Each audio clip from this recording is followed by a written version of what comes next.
Great. We'll get started with questions if you're ready. Yeah, I'd just like to make an opening statement if I could, please. Go ahead. I'm on, right? Yeah, you're right. Okay. All right. So just wanted to express our sympathies and condolences to the family of John Madden, true ambassador for the NFL. When you look up the word coach in the dictionary, I think that's what you would find as a picture of John Madden, guy that did it right. I had a chance to meet him at the earlier stages of my career here in this league. And I know he had big time relationships with the two head coaches that I've been with prior to coming here. So anyway, I just want to let his family know that we're thinking of them, and it's a loss, obviously, and an unfortunate situation. So with that, we'll move forward and take your questions. Yeah, hi, Sean. Wanted to see if you had any updates on your COVID situation, any new cases or anything, any guys maybe coming off the list, and also if you were maybe taking any extra precautions this week. Yeah, we've taken about as many precautions as you can take. I mean, we've been virtual really as of 2 weeks ago. So other than that, as I said last week, I'm not sure what else you can do. Really, the guys are only in for the most part for practice time, other than treatments for those needed. In terms of the COVID list, Cole Beasley, Gabe Davis, AJ Epineza, John Feliciano returned to the building today. So the current COVID list is Cody Ford, Cam Lewis, and then practice squad Quentin Morris, and Starr returned as well today. Okay. And also, you mentioned Matt Ryan a couple days ago. You obviously had a lot of experience going against him, Carolina twice a year. What's the challenges of going against a quarterback like that who's seen everything? Yeah, I mean, he's as good as advertised, and he was a headache for me in the division and for us, quite honestly. And there's a reason why he's been there for so long. He's a tremendous player, class act, and with a lot of respect for him. It'll be a big challenge for our defense this year, this week here. Thanks, Sean. Sure. Good morning, Sean.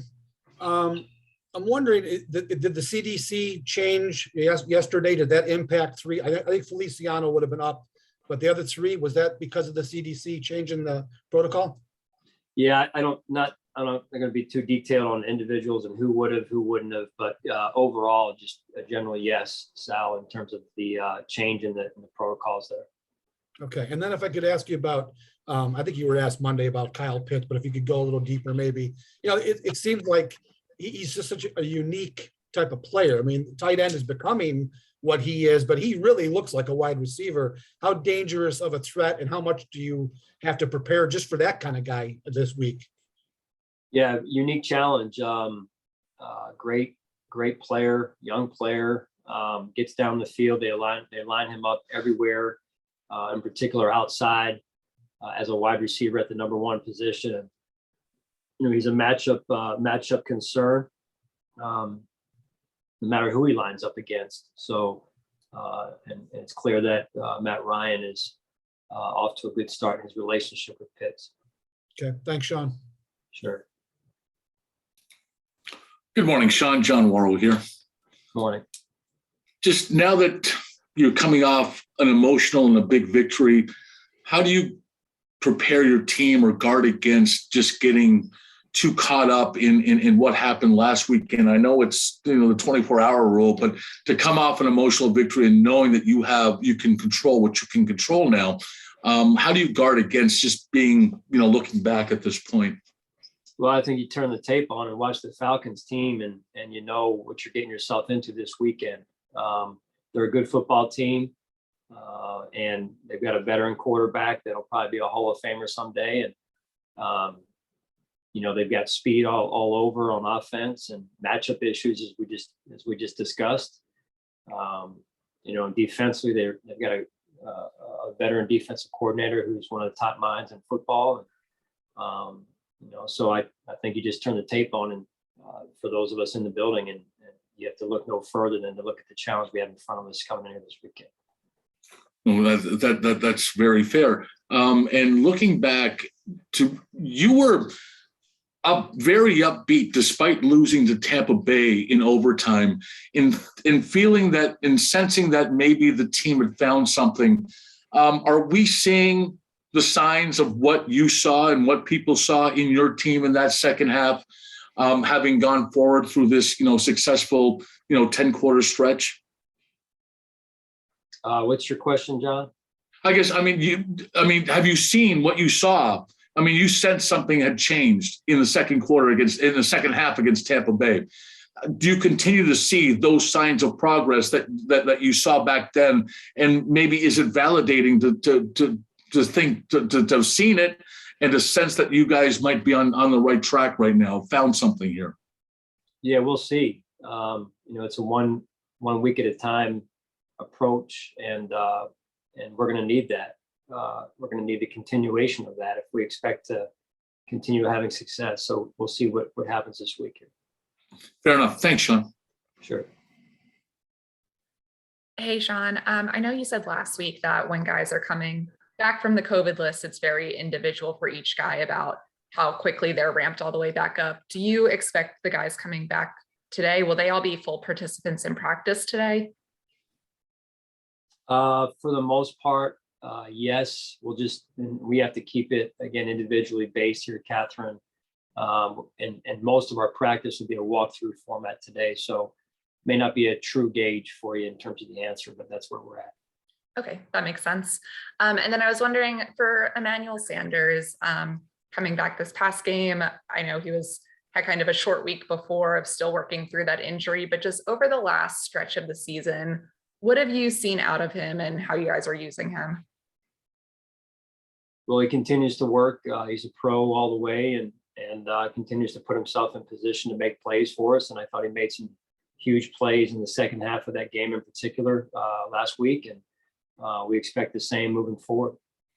And then last for me, for Deion Dawkins, we had talked some about just the, logistical part of Sunday of whether or not he would start, having to put him in the game, but just on a personal level, seeing everything he's gone through, the second positive test after the really scary summer bout. Just how have you seen him handle that kind of unexpected second positive? Yeah, he's very resilient. I think as you look at, he's had some experiences that some people haven't had at all. He's had two of those situations. So I'm sure he's learned a lot going through those and about himself and about how tough he is mentally and what this game means to him, having lost it for a period of time and now being able to get it back. And I was very impressed with the way he came in last week and gave us the lift that he did. Thank you. Sure. Hey, Sean, I just wanted to clarify one thing. Is your expectation that Star is fully back now and that, assuming everything goes well, he should play Sunday? We're going to take it one day at a time. Okay. And then on a separate note completely, now that we've kind of had a large sample size since Trey went down, how do you feel like the defense has responded to that? How you guys have game planned, not having him? How do you feel like that response overall has been since Trey went down? Yeah, I've been impressed with Levi and Dane and the work that they've put in and the defense continues to work every week to improve and get better, which is really what we're all about. And that's what I'm looking for this week as well. From Dane specifically, have you kind of is it what you expected, to see him kind of step up in this way, or what have you thought of his performance specifically? Yeah, he's a young player that is a hard-nosed player for us, and he works extremely hard during the week to get himself ready to go. And so there's going to be some ups and some downs, but I love how he stays mentally tough through the downs and level-headed through the ups part of it as well. Thanks. Sure. Hi, Sean. You go back and look at last week, interviews, on the practice field, in the game. I saw the Levi Wallace video that came out. The composure that your team had last week in such a big game, it was noticeable. You get up, you win a big game. what is the challenge of keeping that going after such a big result like that? Well, again, I think you look at Atlanta, you look at the opponent coming in here, and it's every week's a new week. So what we did last week is in the past, and what's in front of us in the front of our windshield right now is the Atlanta Falcons, who are a good football team and well coached, and it will be a big challenge for us. So I don't think you have to look anywhere else but in front of us, and that's where you bank on the leadership on the team to set a great example during the week here for us as well. Thanks. Sure. Hey, Sean, Josh Reed here. Hope you're having a good morning. I hope you are. Cordero Patterson is such a unique talent. You look around the league, Deebo Samuel may be the only other guy that kind of does what he does, the way they move him around, passing game, running game. What's the challenge of kind of trying to figure out where he is on the field and know where he is on the field at all times? Yeah, that's a big challenge because they change things. They change where he lines up. And he's in the backfield one down, next down, he's out on the perimeter. Then he comes back in the backfield. So I think Coach Smith does a great job of being multiple with how he uses those guys, Pitts as well. And so it presents itself as a challenge, not just from a physical standpoint, but from a mental standpoint as well. In your time in the league, I'm sure you've seen all types of unique talents. Is this something that maybe is a growing trend a little bit? I mean, obviously it's hard to find guys that can do, that kind of stuff, but have you seen stuff like this in the past, or is this something maybe that's a little new? Yeah, I mean, it's more, I would say it's anytime it happens, it's unique when a player can move positions as much as he does and as well with Pitts. So I think, again, Coach Smith does a great job of utilizing the personnel that he has and putting them in position to be successful. Thanks, Sean. Have a good day. You too. Thanks. Hey, Sean, it's Jay with the Buffalo News. The catch by Devin the other day, I think it was your second play of the game, real short gain that he sort of wills his way to the first down sticks. What did that show you, just that physical nature that he finished that play with? Yeah, I loved it, man. One of the favorite plays of the year for me. I think that's a signature statement on his part, and it says a lot. I think it's just leadership by example more than anything, really. Yeah, and then I think it's been 34 carries the last couple of weeks. He's been heavily involved in the passing game. I don't know if you ever want to use the term feature back or anything like that, but to see his involvement in the offense, particularly the last couple of weeks and what he's been able to give you, what do you attribute that to? And just, how satisfying is that for you to see him contribute in that way here the last few weeks? Yeah, that consistency has been good to see. And it's clear he's raised his game and he's raised his level of play to a standard that we've been looking for.